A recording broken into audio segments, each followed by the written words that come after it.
I'm trying to figure out how to get the correct camera going since we had to unplug the last camera. It's Justin. I got it. Ah, there we are. Okay then. Sorry about that, everyone. We had a fancy camera set up. And that's why I looked so pretty before, with the lighting and everything. But we're going to have to go with this. I played a little bit of some spiritual music, and that's done now. Hi, I'm Mirriam, and this is Trials and Errors live stream. We're doing this on Wednesday because we have a special video coming out on Friday. It's Ben Cohen from Ben & Jerry's to talk about his new campaign called Campaign to End Qualified Immunity. So that's going to be Friday. Don't miss it. Today I am drinking from my Billionaire Tears mug. This is Red Dope Coffee. It's a Black-owned roaster, and it's an Ethiopian blend, and it's real good. I'll get you going. So it's Black History Month, and I usually keep Black History Month to myself because I never had a YouTube channel before. I have a platform now, and I really want to use it. So I want to talk about Black History Month. I want to talk about some people who are important to me, who have kind of opened my eyes up to, I guess, my own racist ways, my lack of understanding of Black history, and really, honestly, centering Black Muslims in particular. So I came to America in 1973 from Kandahar, Afghanistan. And at that time, we knew that there were Black Muslims, but that's what we called them. We called them Black Muslims.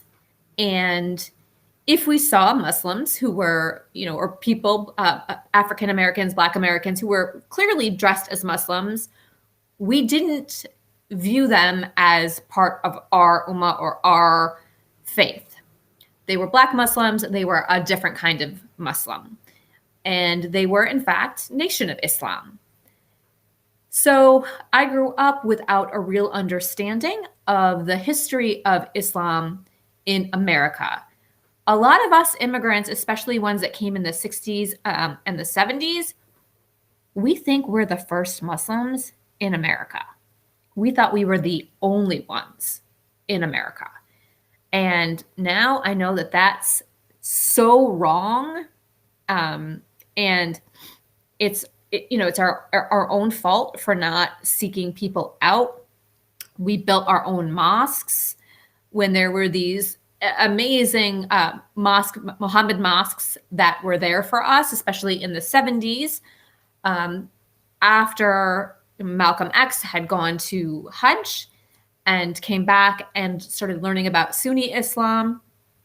And he said in his speeches that if the Arabs who had gone or the Middle Easterners who had come to America had told people about Sunni Islam and told them about the way that we pray and told them about the Quran, et cetera, et cetera. So we have a lot of fault to bear for not building a stronger ummah. Now, I have kind of a theory. I mean, Malcolm X was killed because he was a voice and he was dangerous. And we know that. I mean, there are other theories about why he was killed. He was outing Elijah Muhammad and all this other stuff. But we know what they do to powerful Black voices. They kill them. I think as a Muslim, and I'm partial to my own faith, that one of the reasons why Malcolm X was killed is because when he came back, he started talking about a unified ummah. And ummah in Islam, to us, it just means our community, our all Muslims. We're an ummah. We're one people. We're a people. And if you read his or you listen to his letter from Hajj, and how he talks about what it was like there. And I'm not talking about, there's no racism in Islam because we are told not to be racist, et cetera, or talk about, Bilal or any of those things. I'm not talking about that, right? I'm talking about how he viewed being in Hajj. And he came back and he talked about it. And he talked about what it felt like to be a Black man amongst people who were white, who had blonde hair, who had blue eyes, and who ate off the same plate as him. So, it was a very powerful thing for him. And then he came back and he was going to get all of us together too. And we were all going to be this amazing force as Muslims. And, Black Muslims joined with the rest of us who had come here, and it was going to be something else. And I think that was really frightening because number one, America doesn't like Black people and they don't like Muslims. And that combination would have been super frightening to, the powers that be. So that's my own personal story about why we're going to watch a couple of clips about Malcolm X today. I want to talk about Asada Shakur, who's not somebody I ever studied. And I actually want to talk about her in relation to something that had been coming up with the Capitol rioters more recently. How she was convicted and what that's all about. I want you all to feel free, whoever's here, to post a question in the chat if you have one or a comment. I will try to answer your question or read your comment. I'm going to try not to be terribly interactive as I go through this. I was told to just sort of concentrate on what I wanted to talk about. So when we talk about me personally becoming more race conscious, and what it took for me to understand my own racism and where I could be better about being a non-Black Muslim in America, one of the things I learned about very recently, and again, it's shameful, was about Muslims coming over on slave ships, and how a lot of the people that were stolen and sold and did the work here. I'm sorry, that's my cousin who is on, so I wanted to say hi to her. Breeze and Husnia, thank you for joining me today. It means a lot. So was learning about Muslims on slave ships who were then forcefully converted, some of whom kept their religion. And for an immigrant Muslim, when I realized that there were Muslims here, my head almost exploded. Like I said earlier, we think we're the first ones because we didn't really learn about Black Muslims in America. But what that does to someone who is here, who feels maybe unwanted or not really American, or we're immigrants and our religion is foreign to this land, it felt like I had been planted. Okay, it felt like I had been planted. Like, no, we belong here. Muslims have been here. Muslims built this nation. Not me, of course. I mean, not any of us, but this faith is strong here and it has roots here. And so that means a lot. And we have to really, as immigrants, as non-Black Muslims, take that in and use that. I mean, it's powerful. And to give our Black brothers and sisters all of the credit in the world for maintaining this faith in this country for us. So, we could be here and claim Muhammad Ali, for example. I mean, that's, I'm thankful and I'm grateful. So, there are a few books that I wanted to point out. There's actually a lot that we have that can help you on this journey before we start talking specifically about Malcolm X and Assata Shakur and aiding and abetting. So let's start. This is one of the very first books I ever read, and we're going to have a lot of these on the, this thing is flipped because it's Mirror, obviously. This is My Soul is Rested, the story of the civil rights movement in the Deep South. Great book. Great. I got this in college, and it really was the first introduction I had to, okay. Here's another great book. It's called How We Fight White Supremacy. Super important book. We have this, which is, Black theology and Black power. I mean, it's a great read as well. And it's, it's dense, but short. Of course, I've got, a book of his speeches, By Any Means Necessary. I recommend that you read his autobiography. Don't just watch the movie, We Want Freedom, Mumia Abu-Jamal. Again, Black Panther Party. And I want to spend some time talking about the Black Panther Party today, obviously, because we're going to talk about Assata Shakur. I had no idea that she was related to Tupac. I mean, color me a complete idiot. Here is How White People Can Work for Racial Justice, Uprooting Racism. If anybody else has any comments about books that have helped them, that's great. Super famous book, super popular, so you want to talk about race. Get it. White people, get it. Here's a more recent book by Wesley Lowry. Probably a lot of you fight them on Twitter, and it's They Can't Kill Us All. And this is a new era in America's racial justice movement. And then I want to talk about some people. This is a book of poetry by my friend Tariq Touré. He is a Baltimore-born and bred poet. I recommend that you buy this. You can buy it on his website or on Amazon. If you are just starting out in the world of Black poetry, here is Langston Hughes. Okay. Of course, The Souls of Black Folk. Got to get that. And a nice little starter book, Between the World and Me. I know that he's, been sort of controversial recently, but as a non-Black person, I found this to be a really great book. Of course, Toni Morrison is on here. I love Toni Morrison as well.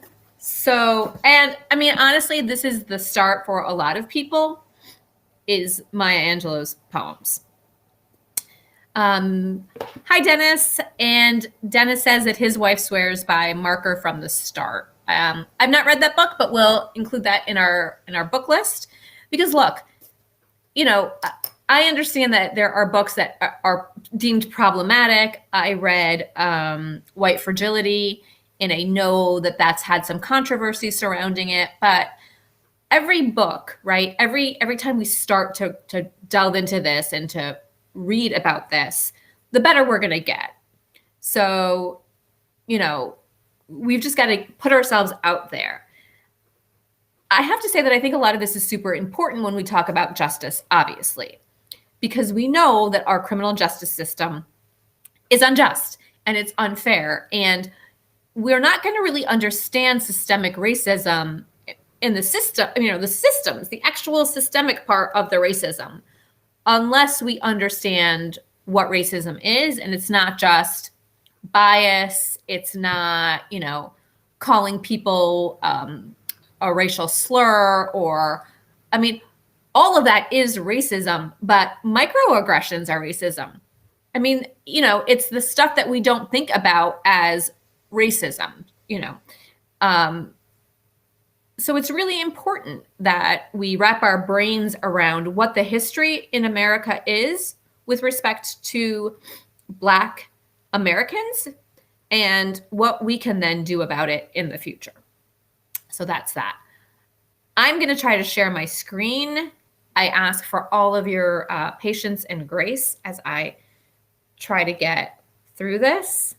And I'm going to start with a clip from a speech by Malcolm X, and then we'll just we'll chat about it for a bit. Okay, so let me see. Please hold.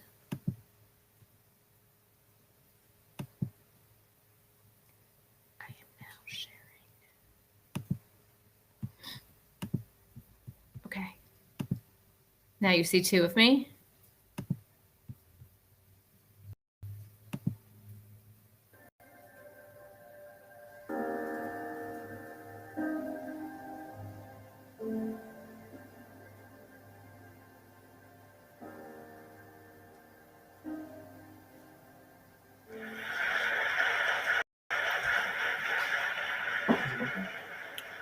You have to watch it.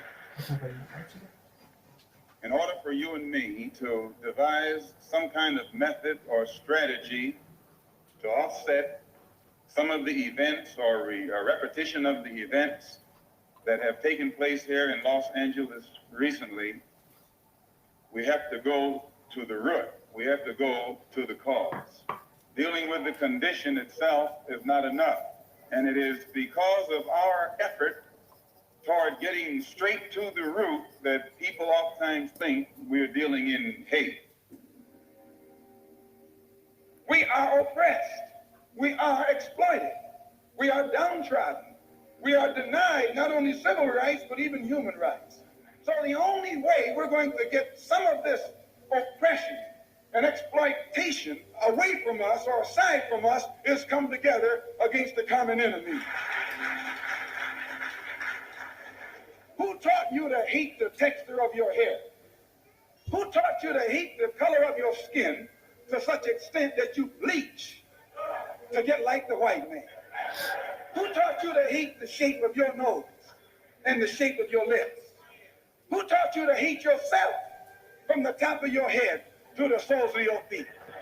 Who taught you to hate your own kind? Who taught you to hate the race that you belong to? So much so that you don't want to be around each other. No, before you come asking Mr. Muhammad, does he teach hate? You should ask yourself, who taught you to hate being what God made you?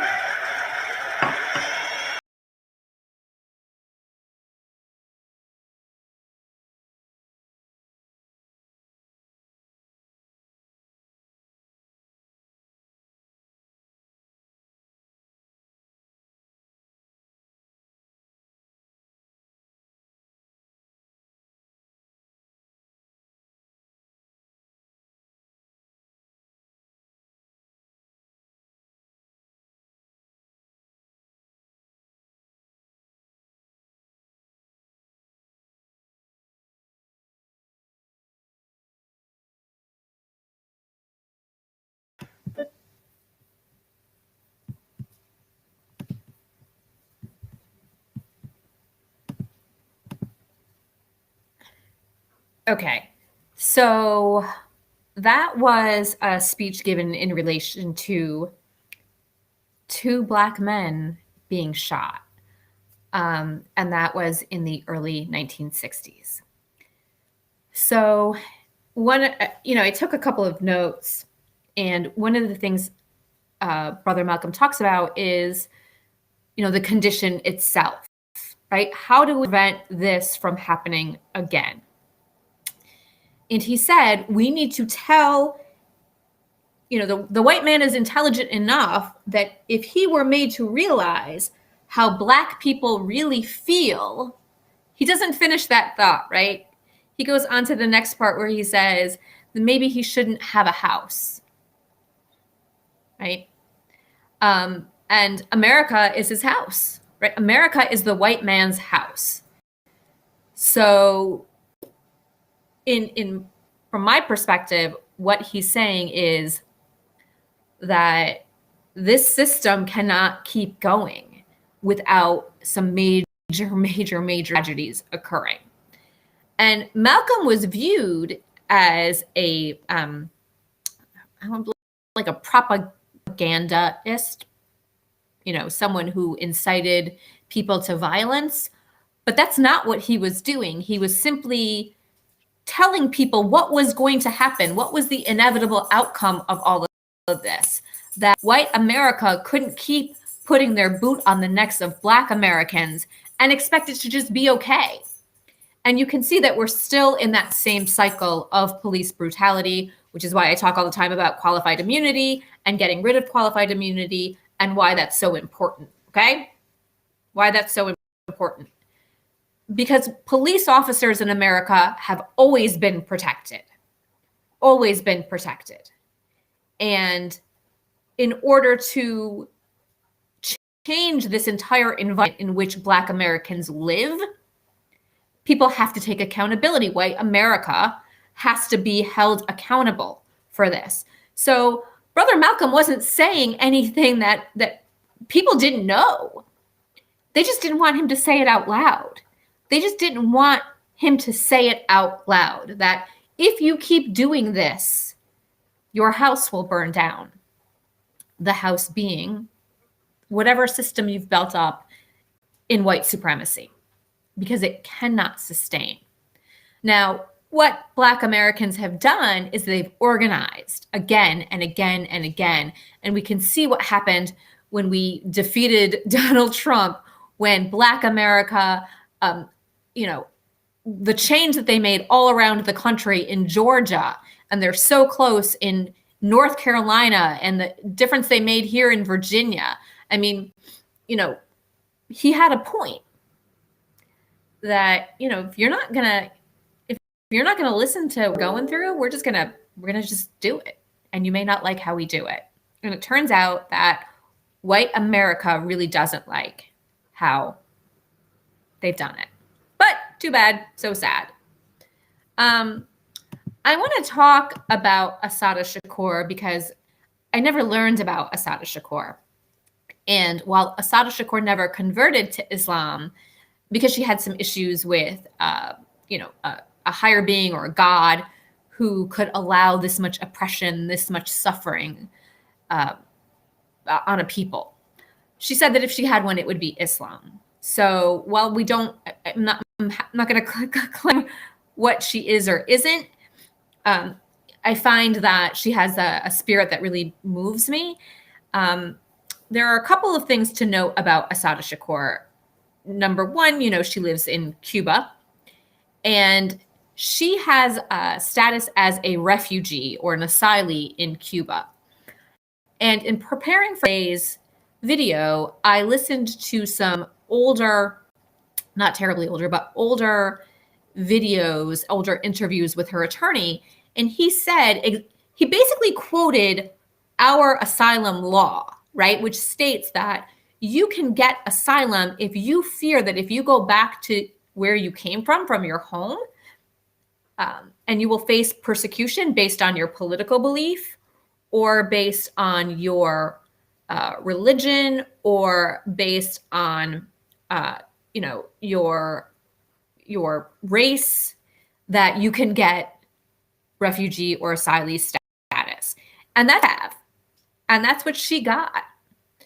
I don't know how much anybody knows about this case, but basically Asada Shakur was a Black Panther. She was part of the Black Liberation Movement. And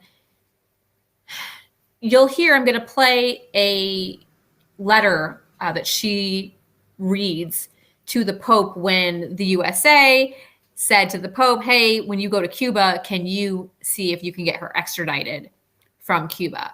So she wrote this open, which I think is really moving and really powerful. But she was involved in a shootout with police officers. And a companion of hers, another Black Panther, was killed. She was left for dead, and a state trooper was shot and killed. So we went to trial with an all-white jury, witnesses who contradicted each other, made stuff up, and she was convicted. She went to prison, and she escaped from prison with the help of some other Black Panthers, some other comrades, as she calls them, and she went to Cuba, and like I said, they granted her asylum. So I want to first listen to a press junket from the New Jersey State Police, because, we were talking about domestic terrorism and do we need domestic terrorist laws, and why are these capital insurrectionists not charged with domestic terrorism? You'll hear that we don't have any qualms about calling people domestic terrorists when they're not white. So let me see if I can get this to work again. Give me a second.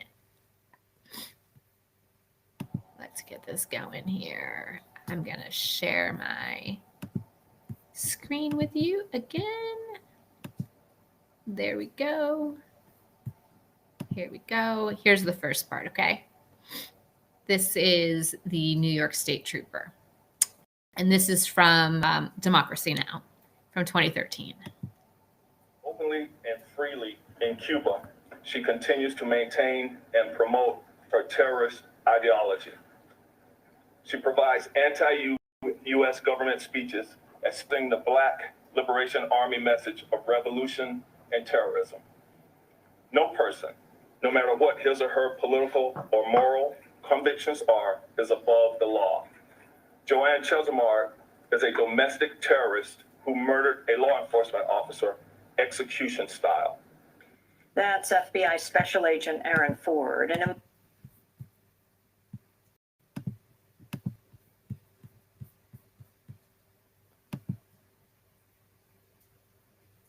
did you guys see that? I don't know if it worked. I hope it worked. But you hear the trooper, Black trooper, calling her a domestic terrorist, and that her words, right, her political speeches, her involvement in the Black liberation movement. Great, thank you, Matthew. Hello. Marked her as a terrorist, and that, being against the United States and what it does to Black people and trying to fight against that was called terrorism. So let's not be fooled about who they call terrorists and why they call people terrorists, okay? So that's him in 2013, way before 2021, January 6, 2021, calling Asada Shakur a domestic terrorist. And they had increased the bounty from $1 million to $2 million to get her back here. Now, mind you, remember this whole thing happened in 1973. She escaped in 1979 and in 2013. And I know that Donald Trump had also told Cuba to extradite her back to the US. So let's go to the open letter. I think it's important to hear most of this. It's a little bit long. I think it'll give you some more background on her case. And then we will talk about the aiding and abetting and what she was actually charged with. Disgruntled Jets fan asks, was the trooper being interviewed there? No, that's just a press conference that they had when they increased the bounty for her capture and bringing her back. Matthew also, here's a book that I have as well that I didn't show, but yeah, Nelson Mandela was also called a terrorist. I mean, they call people terrorists that they, especially if they're Black. So I want to play this clip for you. It's part of that same Democracy Now! Video, the same one on YouTube, but this is a little bit later on. So. My name is Asada Shakur, and I was born and raised in the United States. I am a descendant of Africans who were kidnapped and brought to the Americas as slaves. I spent my early childhood in a racist segregated South. I later moved to the northern part of the country, where I realized that Black people were equally victimized by racism and oppression. I grew up and became a political activist, participating in student struggles, the anti-war movement, and most of all, in the movement for the liberation of African Americans in the United States. I later joined the Black Panther Party, an organization that was targeted by the COINTELPRO Pro program that was set up by the Federal Bureau of Investigation to eliminate all political opposition to the U.S. government's policies, to destroy the Black liberation movement in the United States, to discredit activists, and to eliminate potential leaders. Under the COINTELPRO program, many political activists were harassed, imprisoned, murdered, or otherwise neutralized. As a result of being targeted by COINTELPRO, I, like many other young people, was faced with the threat of prison, underground, trial, or death. The FBI, with the local police agencies, systematically fed false accusations and fake news articles to the press, accusing me and other activists of crimes we did not commit. Although in my case, charges were eventually dropped or I was eventually acquitted, the national and local police agencies created a situation where, based on their false accusations against me, any police officer could shoot me on sight. It was not until the Freedom of Information Act was passed in the mid-'70s that we began to see the scope of the United States government's persecution of political activists. At this point, I think that it is important to make one thing very clear. I have advocated, and I still advocate, revolutionary changes in the structure and in the principles that govern the United States.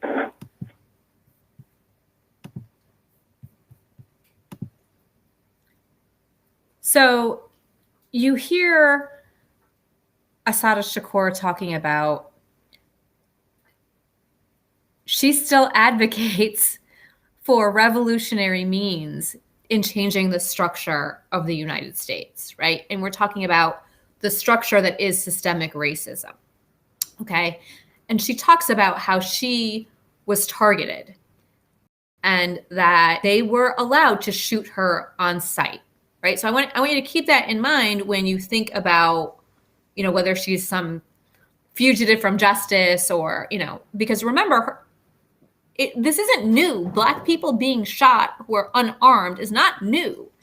But she lived barely. I mean, she lived and then she got away, you know? So I want to play a little bit more of that. And, you know, I really like it. I like hearing about it. So I'm going to play it because I don't know, I think it's important. I'm going to keep going. I got to remember to share my screen. Hold, please.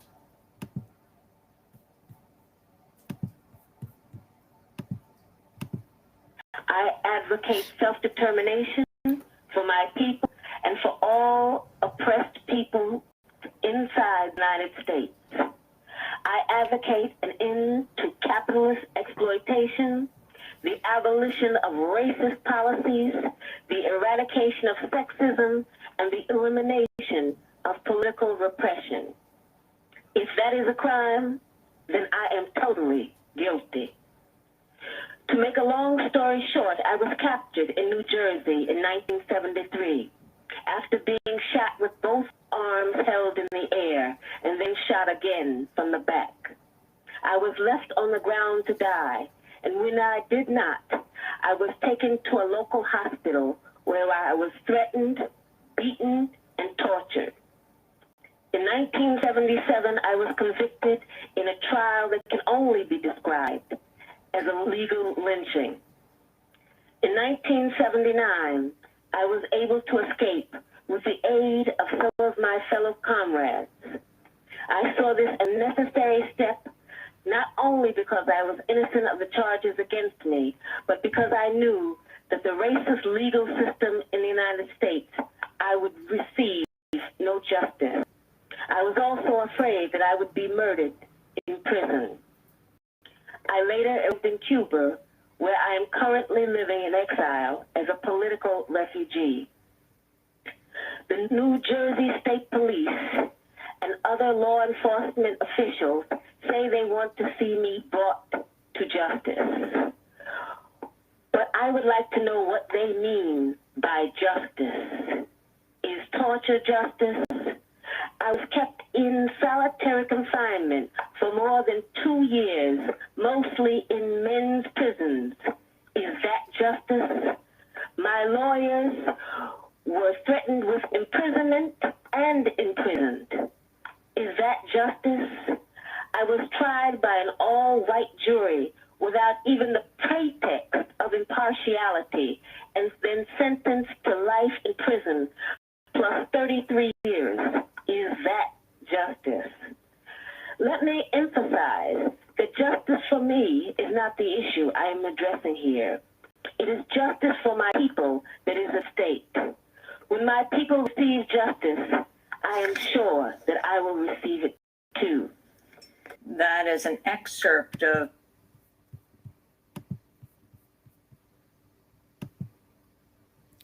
So, I mean, I think that's really, really powerful stuff because I think we can relate to it.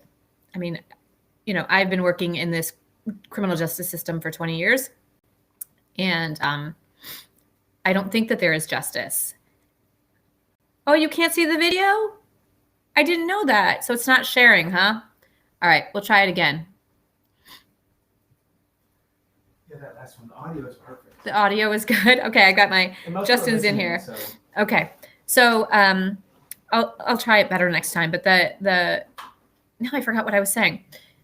Working in this criminal justice system, what I've realized is that what I do is I practice law. Right?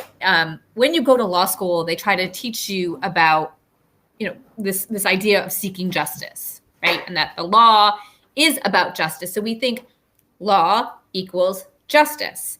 And then what happens is you go out into the world and I think you're looking for that, right? So you try to put in your brain that whatever it is that you're doing, whether you're a prosecutor or a defense attorney or you work for a big firm, whatever it is that you're doing, you are in that sphere of justice.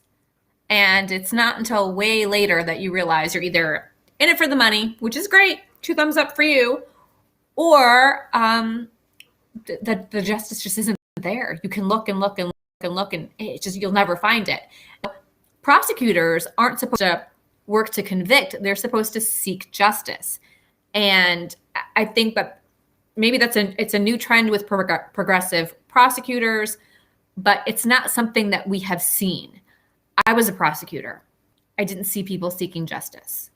So that's not a real thing that we do. We practice law, and the law does not equal justice.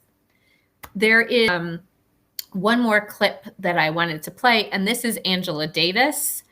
And I think this is a really great clip as well. I'm going to see if I can actually get it to work so that I can share the screen with you again this time. Let me see if it works. Okay. Give me a second. Okay.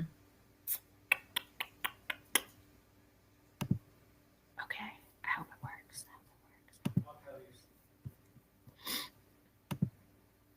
Really interesting that the FBI decided to focus quite specifically on Black women because somehow they feared, it seems to me, that the movement would continue to grow and develop, particularly with the leadership and the involvement of Black women.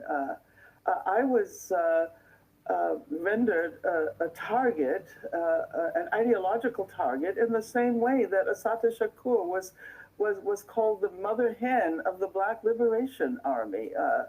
The way in which she was represented became an invitation for racists and everyone who assented to the repressive behavior of the U.S. government to focus very specifically on her, to focus their hate, to focus vendettas on her. And I really find it surprising that when the grandchildren of those who were active in the late 60s and early 70s are becoming involved in similar movements today, there is this effort to again terrorize young people by representing such an important figure as Assata Shakur as a terrorist. And let me say that I was quite surprised that in the aftermath of the Boston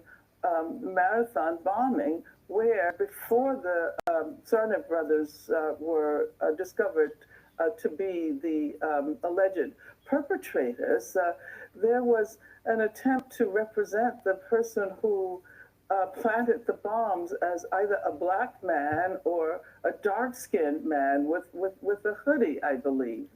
This racialization of what is represented as terrorism is an attempt to bring the old-style racism into conversation with modes of repression in the 21st century.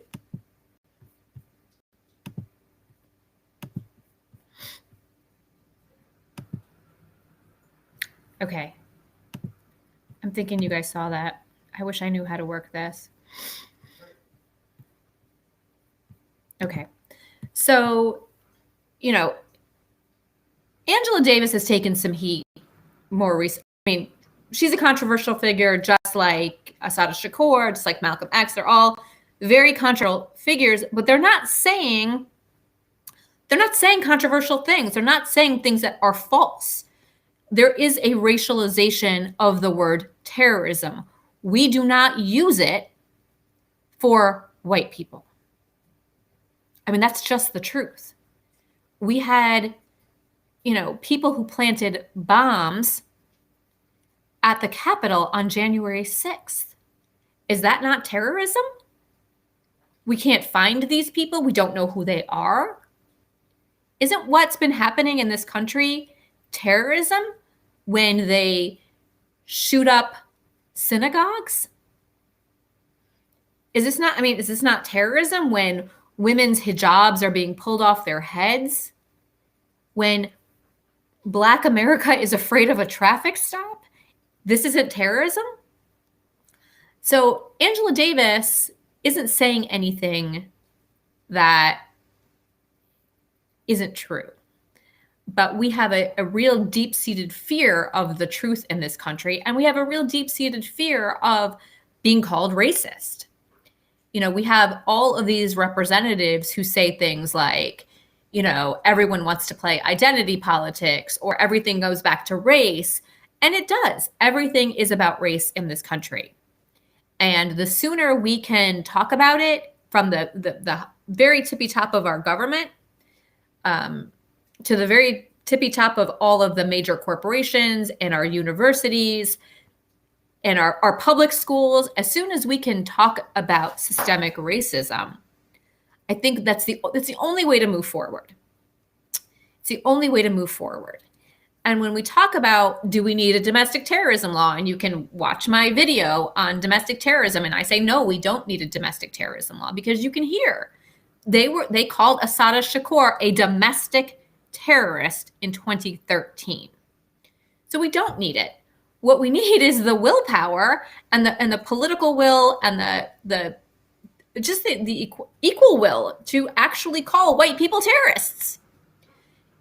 We just don't want to do that. And that's why we're now going to think about a new law that we can make that will really just continue to harm Black Americans. Because remember who they call domestic terrorists. It's not white people. It's not the Proud Boys, okay? It's Black identity extremists and eco-terrorists. So be aware of who is going to be called a domestic terrorist and be placed on those lists. So that was, Angela Davis talking about the racialization of domestic terrorism. Now, I wanted to talk about the trial of Asada Shakur, and I'm going to order the transcripts, so I might be a little bit, nerdy about it in some upcoming videos. But Asada Shakur was not convicted of murder as the principal. She was convicted as an aider and or abettor, which means that she either encouraged or, counseled or did something. you're not supposed to just be around. Like, being around is not supposed to be enough to convict someone, but it basically is. So she was convicted and got that life sentence plus 33 years, even though she was not convicted of pulling the trigger. And aiding and abetting is a great charge for the government because there's almost no way to prove that you didn't aid or abet if you are there. So remember that she didn't pull the trigger. They didn't prove she pulled the trigger. They didn't have to. But morally, is that right? You know, when we have to kind of think in those terms that, yes, maybe legally, because we've created these laws. And remember, all of these laws, all of these charges are created by human beings and mostly by white men. So because we have this aiding and abetting statute and this aiding and abetting instruction, it exists in order to convict more people of crimes when you can't actually convict them of committing the actual crime. Remember that when we go forward and we continue to talk about these crimes and how people are convicted and really talking about systemic racism. Okay? We got that? Are we good? I hope we're good. Okay? So that's all I had for today's live stream. I don't know if anybody has any questions. Oh, I did want to point out that a lot of the people on the January 6th case have also been charged with aiding and abetting, but aiding and abetting much smaller crimes, right? Like, breaking into the Capitol, just kind of, nobody's yet been charged with aiding and abetting murder, okay? So when that happens, then we can kind of maybe shift the dialogue in where we're heading. So we have to see what Biden's DOJ does with respect to, I guess, equally applying these crappy laws to everybody, including white people. So if you have a question, I'll wait a few minutes. You can put it in the chat box. I have terrible allergies, guys. I keep saying this. I do not use nose drugs. So if you don't have a question, I'm going to drink some more of my coffee while I wait.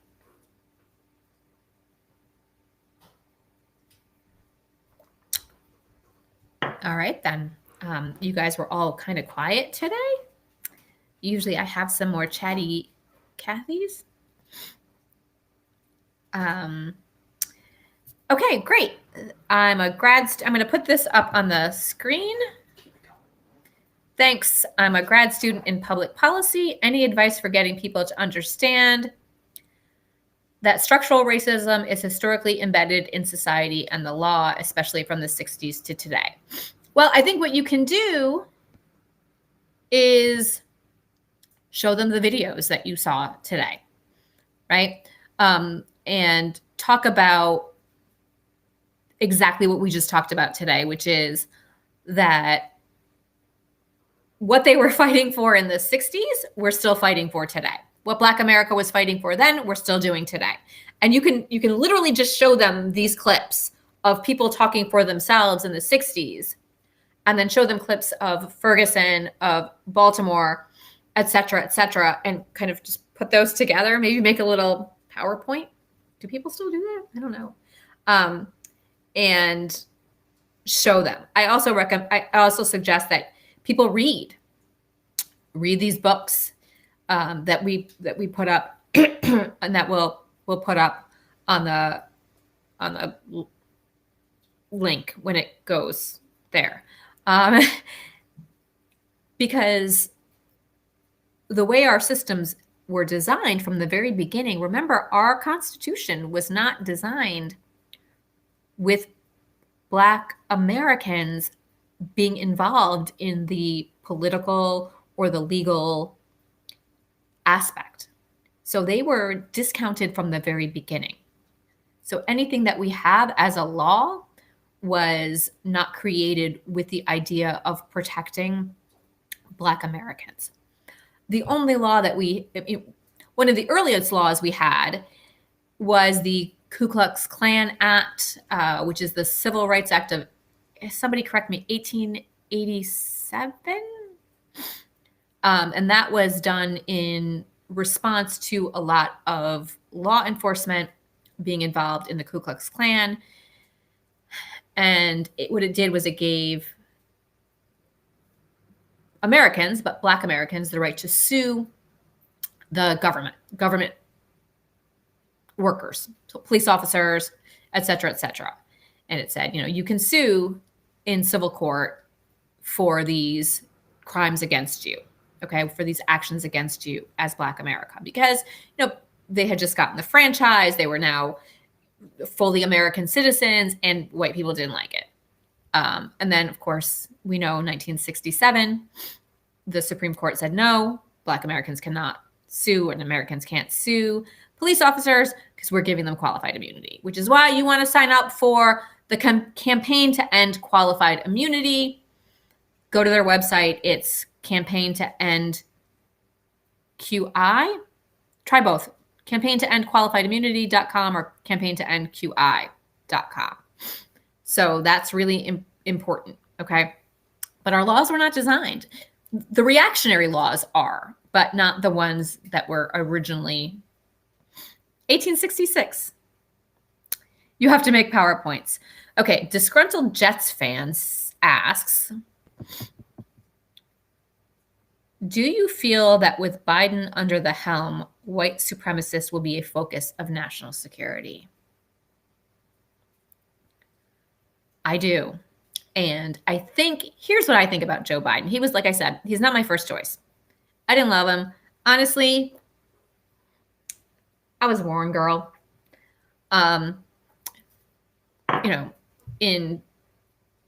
So I think that because of where we are right now, Biden's not going to be able to hold the status quo, right? That whole centrist ideology, that whole making everybody happy, it's not going to happen. He knows who elected him. And what Biden's done is Biden's got a lot of upper level, Black women especially advising him. So his advisors are not all white, which is, a little bit surprising for an old white guy. But he's politically astute. He's a smart politician. And he really did a good amount of outreach to Black Americans, and they advise him. So I don't think he's going to be able to just let it go.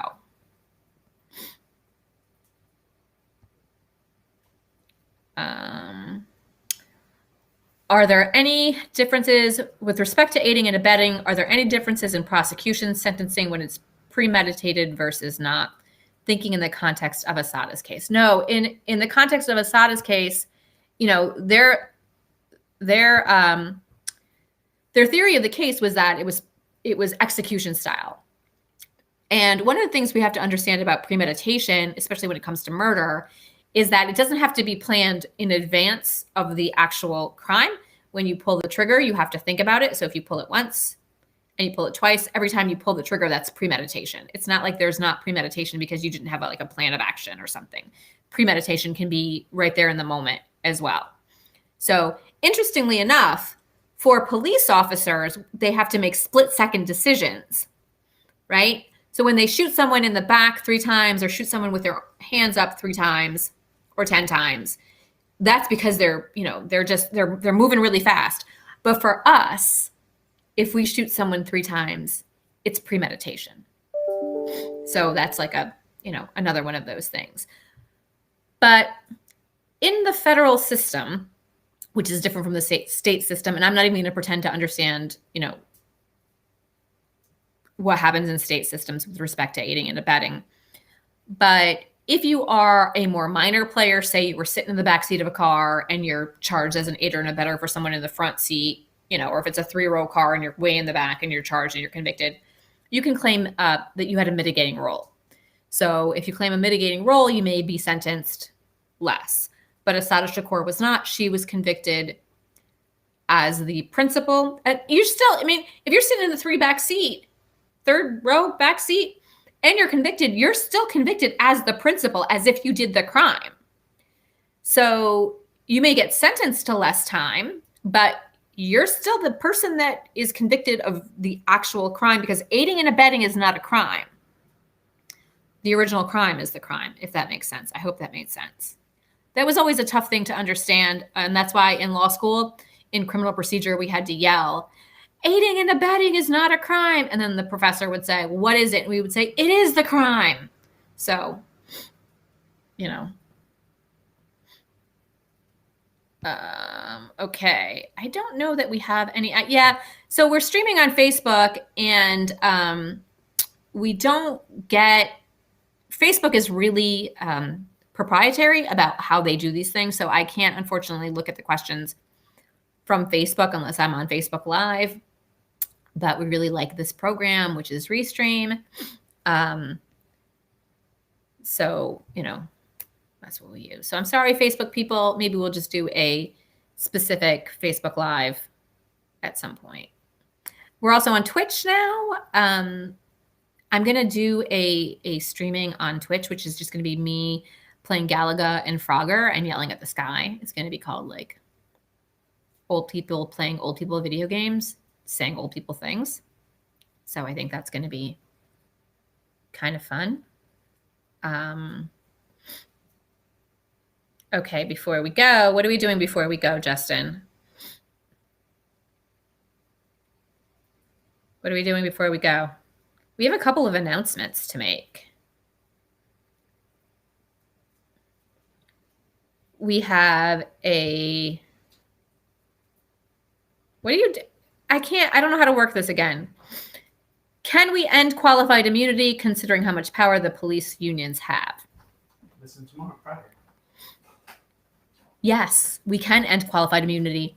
And one of the things that I think, so last year, Ayanna Pressley, Congresswoman Pressley, along with Justin Amash, introduced a very clean bill that just said end qualified immunity, that qualified immunity, and they were going to put it in 42 USC 1983, which is the statute that gives people the right to sue the police or to sue the government. So it was just going to be in there, and it's going to say, this is not a defense, right? It will not be a defense. And then, you know, what qualified immunity is. There were some other bills. There was the George Floyd bill. And, you know, that had some interest. But I mean, I think a clean qualified immunity bill is the way to go. Sign up for the campaign to end qualified immunity. Okay, that's Ben Cohen from Ben and Jerry's. Well, Ben and Jerry are involved in this, along with, I think, 1,500 sports fan, probably some disgruntled Jets players, sports ball players, and a bunch of other nonprofits have joined together for this campaign to end qualified immunity. And they're really trying to build a grassroots movement to move Congress to pass a bill. Now, police unions can say and do whatever they want, right? I mean, that's great. Yes, police unions have a lot of power, but we have more power because there are more of us who go and press the little vote buttons than there are of them. So I think, yes, we can definitely get rid of qualified immunity.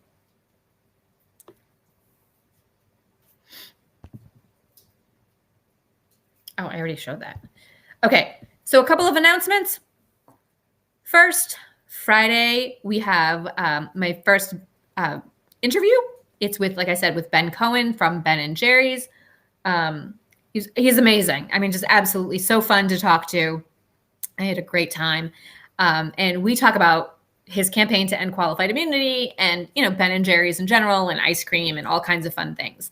So make sure that you watch that. The other thing is we have another brand new channel. It's called Afghan Cooks. And if you've watched our other videos, we have little segments of me cooking things at the beginning of those videos. And we've just taken those clips because we filmed the entire thing and we've put it into a new YouTube channel called Afghan Cooks. And it's called that because I'm Afghan and I cook. See how I put that together? So check that out if you can. We'd love to hear your feedback on that as well. So we have Another question, are there any legal inconsistencies with police being allowed to unionize?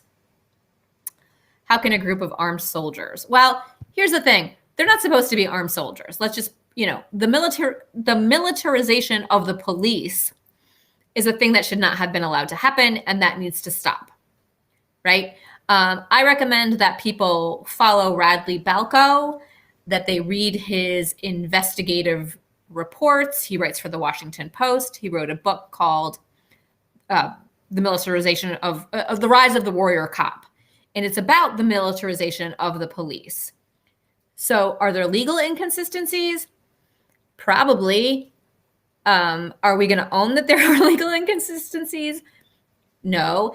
The other thing we need to remember, and the conversation that I had on Friday with Ben Cohen, we bring this up then too, is that we right now, our police, the police as a whole are hiring a lot of ex-military, right? Because we've had so many wars and people are coming home that they go into the police departments and they become our local police and are the people that we entrust. And remember that these are people that were taught how to shoot to kill. They don't have the same level of compassion for their community. Not that they don't love their community, but when they've got a gun on them and they go out into the world, the ideology or the methodology of how they interact with civilians may be different. So that's something to keep in mind as well, that we have so many ex-military in our police departments. I don't know if that answered your question. I said a lot of things. They should not be soldiers.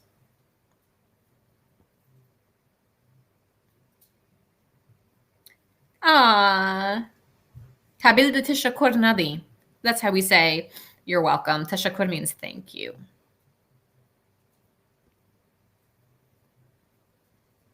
I wish I could figure out how to work this thing. Oh, I just did. Okay. Any other questions? No? Okay. I'm going to end this live stream. We're going to put it all together with all of the links down below so that when you come back here, you can go to the live stream in the playlists and access. Yeah, and subscribe to Afghan Cooks on YouTube when you leave the live chat. We'd be so excited to hear your feedback if you make any of the recipes when we start adding more recipes. I'm so glad that you stumbled upon it and you liked it. Thank you so much for joining us. We do a live stream every week, a different topic every week, and we have 2 other videos every week. So we've got 3 videos a week on trials and errors. So we'd love it if you'd subscribe, if you tell your friends. The only way we get into the algorithm is by more views, time, and subscribers, people clicking on our pretty thumbnails and all that stuff. So thank you. Like we always say, we know you have a lot of options on who to watch and who to listen to, and we hope to keep continuing to earn your views and your eyeballs. And if there's ever anything, if there's something that you guys want to talk about, if there's something you want to know about, please let me know. You can find me Mirriam71 with 2 R's. You can see it right there on Twitter. Mirriam Sadiq on Facebook, and my profile is public so that you all can find me. I guess I'm on Twitch now, so you can email me. My email is pretty easy to find at the law firm. I really want to hear what you all have to say. I don't want to keep doing this without and just doing it because it's stuff that I like. I want to do stuff that you find interesting and helpful as well. So thanks again, everyone. And send it to your chef buddy. See what your chef buddy says. I wanted to go to culinary school. My parents were like, you want to be a cook? If you want to be a cook, just get married. I shouldn't make fun of my parents. They're going to kill me. Huda, don't tell my mom. Oh, I hope she's not watching. Oh my God, if she's watching, I'm going to be in so much trouble. I love you, Mom. You're the best. You don't sound like that at all. Not even a little bit. You're beautiful.